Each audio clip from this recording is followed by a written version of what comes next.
비인두암 환자들의 얘기를 듣다 보면은 일부 환자들은 본인이 어느 정도 의심이 되고 문제가 있다는 걸 느꼈어요. 그래서 병원을, 나름 큰 병원을 갔는데도 불구하고 거기서도 내시경을 안 하고 어느 정도 그냥 코 적당히 이제 이비인후과에서 일반적으로 보는 정도만 넣거나 그냥 판단을 하고, 아, 큰 문제 없습니다, 그냥 약 처방하고 뭐 코 청결하게 처리하고 그런 진료만 하고 이제 간단한 치료로 마무리 짓고 지나는 경우가 많아요. 근데 아까 말씀드렸다시피 비인두암은 크게 증상이 막 일상생활에 문제가 될 정도로 오지 않거든요. 그래서 그때 일기였을 분이 그걸 방치해가지고 믿고 이제 1년 있다가 다시 가보니까 실제로 알고 보니까 그때 막 생기기 시작했던 거죠. 근데 이제 1년이 지나니까 여기까지 전이가 된 겁니다. 그래서 그때 이제 발견해가지고 이제 막 더 큰 병원, 다른 병원 이렇게 가다 보니까 안타깝기도 하고 화가 나는 거죠. 왜냐면 나는 의심이 됐고 어느 정도 좀 큰 검사를 하려고 큰 병원 가가지고 제대로 검사를 했는데도 이게 왜 이렇게 소홀히 마무리가 돼가지고 문제 없는 것처럼 되냐, 이런 분들도 은근히 많습니다. 그렇기 때문에 제일 정확한 방법은 다 필요 없고 내시경입니다. 코 내시경을 해주고, 그리고 평소에 코를 좀 청결히 하는 것도 중요한데 저 같은 경우도 되게 억울한 게 그게 꼭 맞는 건 아닌 게, 저는 수시로 이제 화장실에 가서도 회사에서도 일하다가도 코가 조금이라도 답답하면 좀 이렇게 코에 세척을 하면서 청결히 유지를 하거든요. 근데 반대로 말하면 코를 너무 수시로 이렇게 화장실 가서 물로 세척을 하고 청결하게 하는 것도 꼭 좋은 건 아닌 것 같아요. 적당히 이렇게 좀 이물질도 껴가지고 그 지저분한 먼지가 너무 이렇게 통과되지 않게 막는 것도 좀 중요했던 것 같습니다. 오히려 너무 이렇게 코털도 바싹 자르고 뭐 코에 이물질을 다 빼고 그러면 시원하고 깔끔한 건 좋지만 그 사이로 이제 이물질이 너무 쉽게 또 들어가는 그런 단점도 있는 것 같더라고요. 예, 그래서 이런 부분을 좀 감안하시면은 그래도 크게 도움이 될 것 같습니다. 비인두암을 걸렸을 때는 아, 내가 진짜 이 암 환자구나, 정말 너무 아프다, 이런 게 없습니다. 대부분의 환자가 그래요. 평소 몸 상태랑 완전히 동일하고 실질적으로 뭐 체력이 떨어지거나 뭐 사람들을 만나는데 피로도가 높아지거나 그런 것도 특별히 없었어요.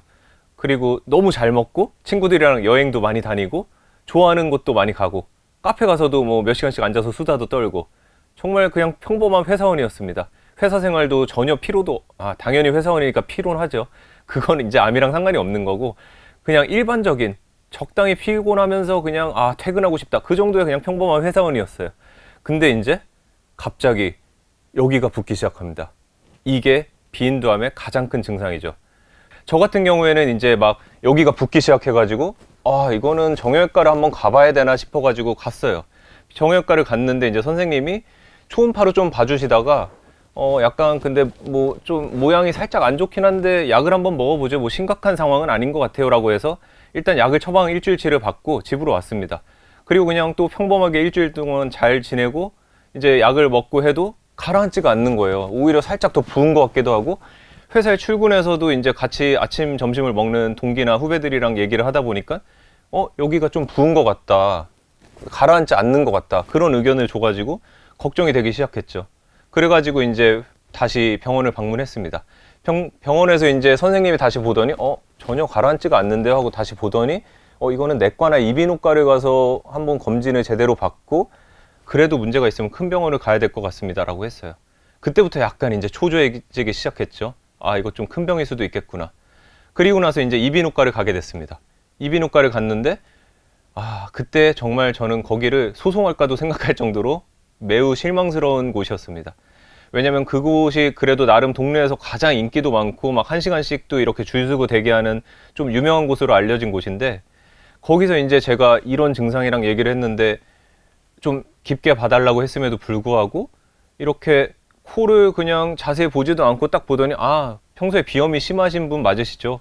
이것도 비염 증상이고 약을 저희가 처방해 드리면은 이거 먹으면 나을 거예요, 이런 얘기를 주셨어요. 근데 저는 이제 아니다, 이거 그래도 조금 더 확인을 해보는 게 좋을 것 같다, 내가 정형외과에서도 이런 얘기 들었기 때문에 좀 해주세요 라고 했는데 아니래요. 그냥 자기 말 믿고 그 정형외과 약을 보여드렸는데 당연히 그 약은 약하니까 그렇죠, 저희 약 먹으면 금방 날 겁니다 라고 얘기해가지고 저는 그걸 받고 이제 들어갔어요. 근데 아니나 다를까 일주일을 먹어도 똑같습니다. 그래가지고 이제 다시 병원을 방문해서 이제 진행을 했더니 뭐 그냥 뭐 애매하다는 식으로 얘기를 해서 실망스러워서 애초에 그냥 진료를 취소하고 다른 쪽으로 가서 이제 내과에 가서 초음파를 좀 보려고 하면서 선생님이랑 얘기를 했는데 그 선생님이 정말 명이었습니다. 바로 판단을 하는 거죠.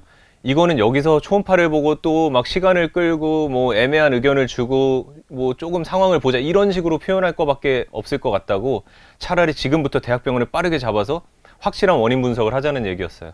그래가지고 저는 이제 원인 분석을 하려고 대학병원에서 그때 바로 진료를 받을 수 있는 소견서를 긴급하게 써주셔서 빠른 대처를 해주셨죠. 그래서 일주일 정도 후에 이제 바로 병원에 방문을 해서 대학병원으로 가게 됩니다.